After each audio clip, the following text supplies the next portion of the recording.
મિત્રો હજુ પણ જો તમારું રનિંગ બાકી છે તો બે હાથ જોડીને તમને વિનંતી કરું છું કે આ વિડીયો આખો જોજો અને ખાસ કે જે લોકો અત્યારે ક્લાસીસવાળા અઢળક વિડીયો બનાવી રહ્યા છે ને રોજે તમને અલગ અલગ રિવ્યૂ આપી રહ્યા છે કે ભાઈ આ ગ્રાઉન્ડમાં આવું થયું, આજે આટલા પાસ થયા, આ ભૂલ મેં ના કર્યું તો પાસ થઈ જાત. મિત્રો હવે ખાસ તમારે એ પ્રકારના વિડીયોથી તમારે અવોઇડ કરવાની જરૂર છે.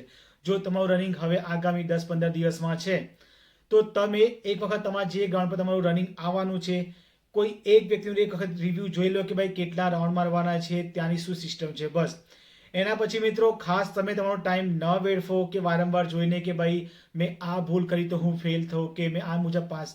મિત્રો હવે યુટ્યુબ પર મતલબ એટલા બધા વિડીયો આવી રહ્યા છે એક પછી એક. મિત્રો હવે કેવું હોય છે જ્યારે રનિંગ આપણું નજીક હોય ત્યારે તમે જેટલું હકાર રહેશો, તમે જેટલું તમારું મગજને શાંત રાખશો એટલું સારું તમને પરફોર્મન્સ મળવાનું છે. અને મિત્રો જો તમે એક મહિના પણ એટલી સારી તૈયારી કરી હશે તો 100% તમે ત્યાં દોડી જવાના છો. તો વગર કામનું પેનિક ના થાવ. ઘણા બધા હવે એવું છે કે જે વિડીયો છે જે દિવસ નજીક આવે છે દોડનું, તો મોટાભાગના મિત્રો એવા હોય છે કે જે લોકો પેનિક વધારે થતા હોય છે, ટેન્શન થાય છે, ગભરામણ થાય છે. ગભરામણ જો તમે તૈયારી કરી છે તો ગભરામણ સહજ થવાનું છે. પણ મિત્રો અહીં બાજુ આપણે મહત્વનું એ રાખવાનું છે કે આપણે આપણું જે મગજ છે તેને ડાયવર્ટ રાખવાનું છે. તમે જેટલા વધારે પેનિક થશો એટલું તમને એ વસ્તુ નુકસાન કરશે. તમે જસ્ટ એટલું વિચારો કે આપણે વર્ષોથી જેની રાહ જોતા હતા કે ભાઈ જલ્દીથી આપણું રનિંગ આવે, આપણી ડેટ આવે, આપણી કોલ લેટર આવે. મિત્રો હવે એવું વિચારું કે જેમ ફટાફટ તમારું રનિંગ પતી જશે તો તમને ચાન્સ મળશે કે તમે આખો દિવસ સ્ટડી કરી શકશો.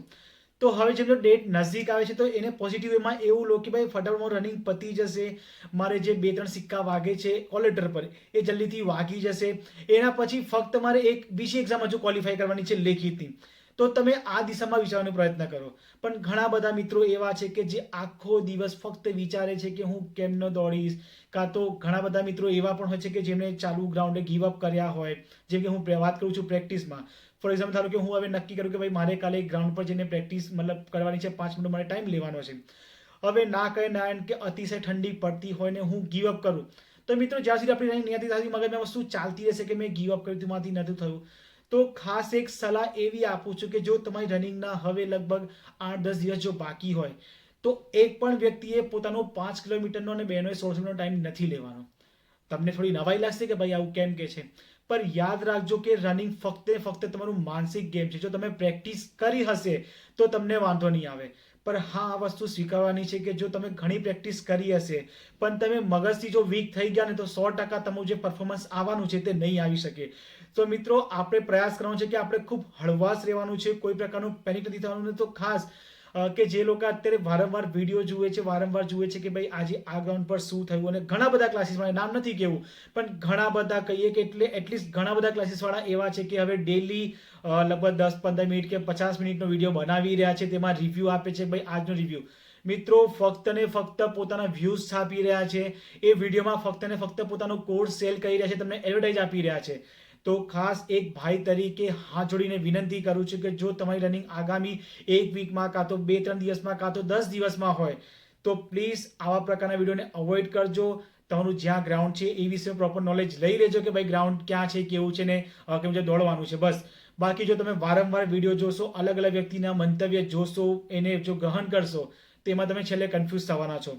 દરેક વ્યક્તિની પોતાની માનસિકતા હોય છે, દરેક વ્યક્તિની પોતાની પ્રેક્ટિસ હોય છે. તો તમે જે મુજબ ગ્રાઉન્ડ પર અત્યાર સુધી પ્રેક્ટિસ કરતા આવ્યા છો મિત્રો એ જ વસ્તુ આપણે ગ્રાઉન્ડ પર જઈને કરવાની છે. તો આપણે શા માટે એવું વિચારીએ છીએ કે કોઈ વ્યક્તિ જો પાસ થઈને આવશે તો તેની વસ્તુ આપણે ગ્રહણ કરી લઈએ. મિત્રો આ ભૂલ તમારે નથી કરવાની. પાસ્ટમાં મેં જે લેટેસ્ટ જે 2021ની ભરતી હતી મેં સેમ આવો સીન કર્યો હતો કે ગ્રાઉન્ડમાં મારી પ્રેક્ટિસ કંઈક બીજા પ્રકારની હતી 5 કિલોમીટર માટે, પણ ત્યાં ગયો ખૂબ અતિશય ખેંચી નાખ્યું.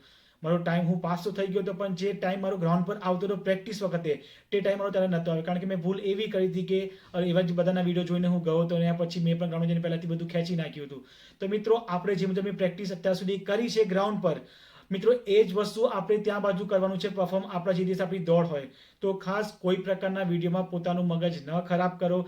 અને હવે ફક્ત આપણે હકાર રહેવાની જરૂર છે, ને બને એટલું તમે રનિંગના વિડીયોથી દૂર થઈને તમે નોર્મલ લાઈફ જે મુજબ ચાલતું હોય તમે મતલબ કોઈ મૂવી જુઓ, તમને જે વસ્તુ ગમતી વસ્તુ એ કરો અને પ્રોપર રેસ્ટ કરો. કારણ કે જો તમે પ્રોપર રેસ્ટ નહીં કરો, તમે પ્રોપર ડાયટ ફોલો નહીં કરો તો મિત્રો ગેરંટી સાથે કે જો તમે જે દિવસે તમારું રનિંગ હશે તો જે પરફોર્મન્સ આવવાનું હશે તે નહીં આવી શકે. હું તમને એવું નથી કહું કે તમે ફેલ થશો, પણ જે એકચ્યુઅલમાં પરફોર્મન્સ આપણે ડિઝર્વ કરીએ છીએ એ વસ્તુ આપણે આઉટપુટ નહીં આપી શકીએ.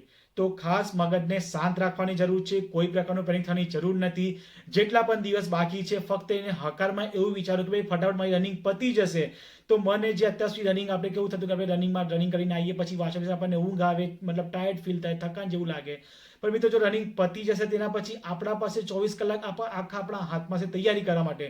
તો મગજમાં એવું વિચાર્યું કે જેટલું વહેલું મારું રનિંગ પતી જશે તેના પછી આપણને મેક્સિમમ ટાઈમ મળશે આપણે વાંચવા માટે. તો આ દિશામાં વિચારવાની જરૂર છે. બાકી ઘણા બધા રોજે રોજ વિડીયો આવવાના છે. ઘણા બધા ક્લાસીસવાળા ગ્રાઉન્ડની બહાર જઈને હવે ઊભા થઈ જશે, પૂછશે કે ભાઈ તમારું કેવું રહ્યું, શું થયું. એના કરતાં જો કોઈ ક્લાસીસવાળો મારો વિડીયો જોતો હોય તો હું રિક્વેસ્ટ કરીશ કે તમે પ્રયાસ એવો કરો કે કોઈ મિત્ર ગ્રાઉન્ડ પાસે જાય છે તેને રહેવાની સુવિધાનું કંઈક તમે એવું આયોજન કરો. મિત્રો આ દિશામાં કોઈ નહીં વિચારે. એમ તો આપણને બોલવાનો કોઈને હક નથી, પણ જે વેદના છે વિદ્યાર્થીઓ પ્રત્યે જે હું વિચારું છું એ બાબત અહીં બાજુ કહી રહ્યો છું. તો ખાસ બે હાથ જોડીને એક ભાઈ તરીકે તમને વિનંતી કરું છું કે કોઈ પ્રકારના વિડીયોમાં ટાઈમ પોતાનો ન બગાડો અને બહુ રિલેક્સ રહેશો, બહુ હળવાશ છે તો આરામથી 25 મિનિટમાં પતી જશે અને 9 મિનિટમાં આરામથી પતી જશે. તો કોઈ પ્રકારનું પેનિક ના થાઓ, શાંતિથી ચીલ કરો, રિલેક્સ થાઓ અને પ્રોપર રેસ્ટ લઈને ડાયટ ફોલો કરો. સો મિત્રો કંઈક યોગ્ય લાગશે તો નવો વિડીયો બનાવીશું. બાકી તમે તમારે મોજ કરો અને બસ જલસા સાથે આપણે દોડીને આવવાનું છે અને આપણને જે 2-3 સિક્કા લાગે છે આપણા કોલ લેટર પર તે લગાવીને આવવાનું છે. તો મિત્રો મળીએ નેક્સ્ટ વિડીયોમાં. જય હિન્દ, જય ભારત.